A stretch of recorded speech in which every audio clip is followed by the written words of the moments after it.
My mother stood by and told me to hurry up and leave after my sister Amy said, "Once a woman marries, she's no longer part of the family. Family celebrations are only for family, so leave already." I had returned to celebrate Amy's coming-of-age ceremony in the hopes of feeling some warmth, but my family treated me like an outsider at that point, and it became painfully clear that I was no longer one of them. My chest tightened, but I quickly composed myself if that's what happened. How they feel, there's only one thing I can do to make them regret what they said. My name is Sherry, I'm 22 years old, and I've become used to living alone. I left home 4 years ago after graduating from vocational high school, and although it hasn't been easy, I've worked hard to make ends meet. It's not a fancy life, but it's the life I chose, and I take pride in being self-sufficient. But even now, memories of my mother and Amy's things linger like shadows. Still bother me. My mother has never forgiven my father for leaving us for another woman the day before my first birthday. I inherited his features, so I inherited her bitterness toward me. As a child, I didn't fully comprehend her words, but I felt the cold stares and the contempt she showed toward me. I was nothing more than a living reminder of her suffering at first. I was given some care, but as my mother became more and more dependent on them for financial support, even they started to distance themselves. By the time I turned 2, my mother had remarried shortly after Amy was born, and her new family was complete without me. One day, I watched as my mother, stepfather, and Amy packed their suitcases and asked, "Where are you going?" I asked, "Can I come too?" "Of course not. We drop you off at daycare," they said, their laughter echoing as they. When Amy innocently asked my mother why she didn't throw Sher a birthday party, I briefly felt hopeful that perhaps my mother did care and wanted to celebrate her. Otherwise, I was left behind and sent to a 24-hour daycare while they went on family vacations, and every time I watched them go with smiles on their faces, my heart sank deeper into loneliness at home. My mother's rejection became unavoidable. When I started high school, I was dealt yet another blow when my family refused to pay for my education. I went to vocational school and started working, and Amy's attitude changed from that day on. Amy started to look down on me, mimicking our mother's disdain during family celebrations. Amy had birthday cakes and parties, while I had nothing, not even a candle to blow out. As an 18-year-old, I made the hardest decision of my life. I left because I couldn't bear it any longer. I craved freedom, a life where I wouldn't feel suffocated sharing space with my mother, stepfather, and Amy. When I finally left, they didn't show any emotion. Earning my keep outside felt like an escape, but no matter how hard I tried, home was still the only place I had to return to. I worked hard to survive, but for the first time, I felt free to live for myself.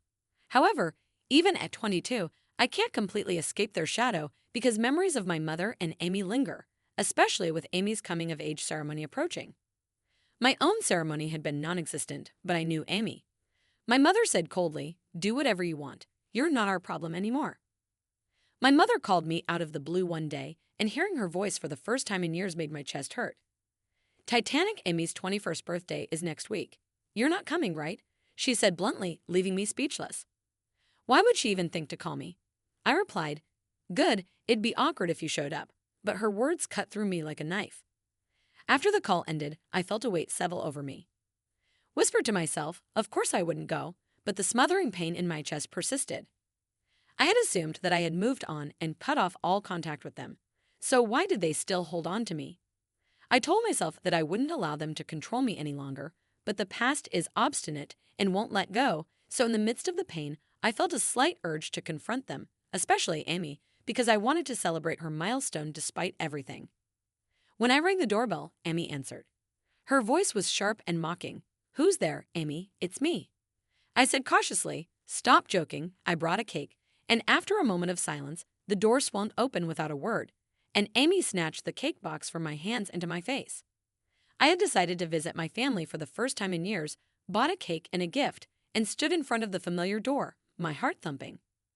Shock threw it back at me, the box fell to the ground, and the cake splattered all over the floor.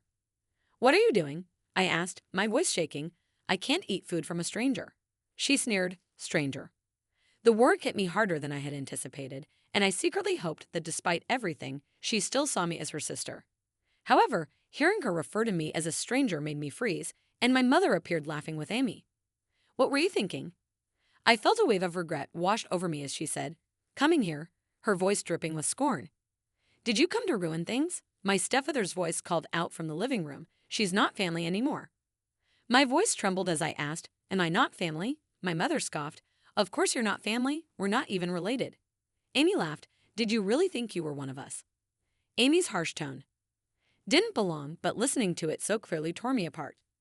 "Clean up that mess before you leave," my mother yelled, pointing to the ruined cake, and I obeyed numbly as I cleaned up Amy. Behind me, she brought the cake, and now she's cleaning it up herself. Amy's pitiful words echoed in my ears, but I concentrated on finishing as soon as I could, and when I was finished, I turned to leave quietly. I didn't reply when Amy taunted me, "Have you never come, huh?" Her words, "One last time, don't come back, stranger," echoed in my head as I walked out the door. As the door slammed behind me, closing the last chapter of our relationship, I realized that I had been holding onto the hope that something might change and that they might see me differently, but I was mistaken. I was just a stranger to them, and perhaps I always had been. It was time to stop wasting my. I had already found a place where I truly belonged, and that place was with my husband Don. We met through a mutual friend, and everything changed the moment he entered my life. I never thought I would get married because I didn't think I deserved a family of my own, but Don accepted me for who I was, never passed judgment on my complex family history. And when I shared my painful memories with him, he said softly, "You didn't get to choose your family, but none of that is your fault. The family we create together will be your true home." His words made me feel like I belonged somewhere with Dawn for the first time, and I discovered what happiness was. Our life together became my anchor. It was irreplaceable and full of love, but I hadn't told my family about him because I didn't want to bring their negativity into our lives. I'm still hearing about. 3 days after the cake incident, my mother called me out of the blue and said, "You got married. Why didn't you tell us something so important?" Her tone was accusatory, but I remained composed and didn't think it was necessary to tell you. There was a long silence on the other end, and she said, "Fine, do whatever you want," noting that you would eventually end up alone. This time, her words didn't hurt me. Instead, they gave me comfort. Knowing how content I was with my new life, I had Dawn, and we were creating a family based on love and respect for one another. Her hurtful comment didn't matter because I was happy, and I believed that phone call was the last straw between us. 3 days later, the doorbell rang unexpectedly, and when I opened it, I was shocked to see Amy standing there. "How had you found my address?"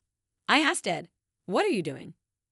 My guard went up right away because I wanted to see what kind of value married.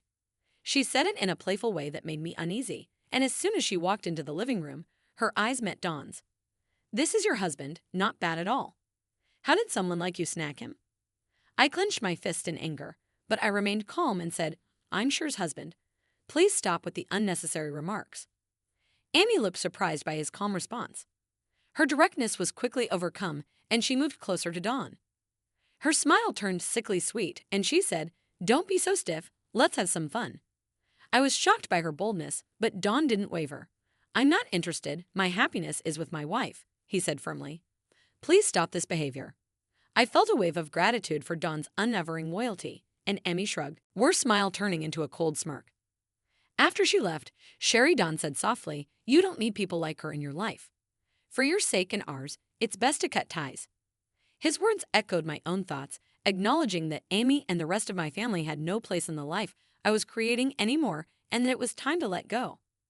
That visit was a turning point for me because for years I had been sending money to my family, paying for Amy's tuition, and even helped with their home's mortgage in the hopes that they would eventually accept me as a member of the family.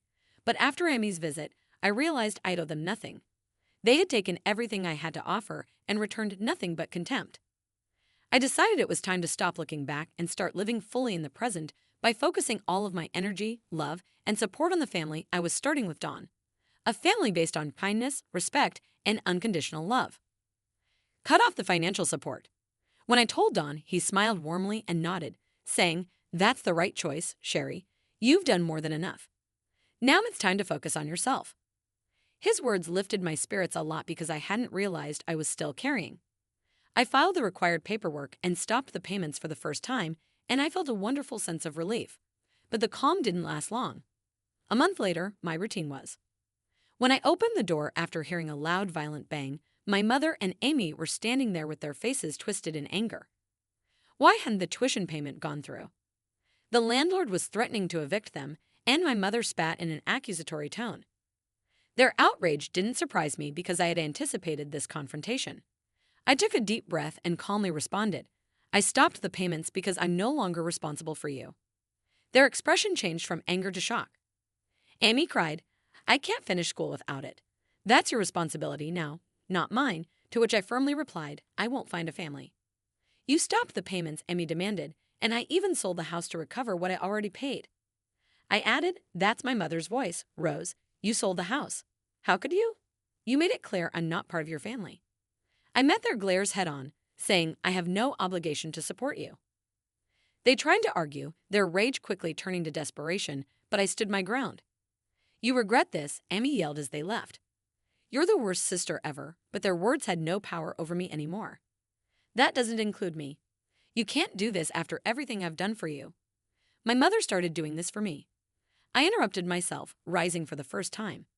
You mean the years of neglect and cruelty? I owe you nothing. My in-laws were understanding, but they became worried that they had gone too far. Don said one evening that you need to take action before it gets worse. At first, I hesitated, but I knew he was right. A week later, their harassment intensified, and they started showing up outside my house every day, shouting and making noise. They even called Don's parents in an effort to embarrass me. After another disruptive incident, the police finally stepped in. My mother and Amy were warned to keep away, but they disregarded the warnings, and their behavior worsened until the police had no choice but to issue formal restraining orders. Even my neighbors, who were exhausted of the constant commotion, supported my case, with some suggesting that I move to avoid the chaos. We found a new home and moved, and he said, I couldn't have agreed more quietly. My mother and Amy tried to find us after the move, even shutting down at Don's parents' house, but my father-in-law firmly shut them down. Sherry is now a part of our family, and he said, if you have issues, they're your responsibility, not hers. Amy tried begging my mother-in-law for assistance, but she was equally resolute. The harassment had emotionally exhausted me, but after it was over, life returned to normal. Dawn and I moved into our new house and concentrated on creating a future together, and my in-laws treated me like their own daughter, providing me with the acceptance and warmth I had always craved. Eventually, their efforts failed, and they gave up, and for the first time in years, I felt free. Happens will always be here for you. Their words gave me a sense of security I had never experienced before. In the meantime, my mother's and stepfather's shaky relationship ended without my financial support, and they eventually got divorced. My mother led a quiet, solitary life, and Amy had to deal with the fallout from her actions. When her fiancé discovered her family history and passed away, Annie was left to fend for herself. Rebuilt her life in spite of everything, but I couldn't bring myself to feel sorry for them because their actions had brought them to this point. In contrast, my life with Dawn flourished, and we became closer with each experience we had together. We faced obstacles and celebrated victories, but look at where we are now. One evening, as we were unwinding in our comfortable living room, Dawn took my hand and looked into my eyes, allowing me to concentrate on our future and saying, I want to make you as happy as. Don and his family became the family I had always longed for. Their love and support healed wounds I once thought would never mend. Family isn't just about blood. Don's father once told me that it's about the bonds you choose to nurture. Those words stuck with me as I looked back. They made me feel like I belonged somewhere with someone who truly cared for me. His sincerity brought tears to my eyes for the first time. As Don and I went forward, I realized that I had finally found my home, a place full of love, stability, and a future worth cherishing. My mother and Amy's challenges were a terrible but important part of my journey. They taught me perseverance and the importance of true family.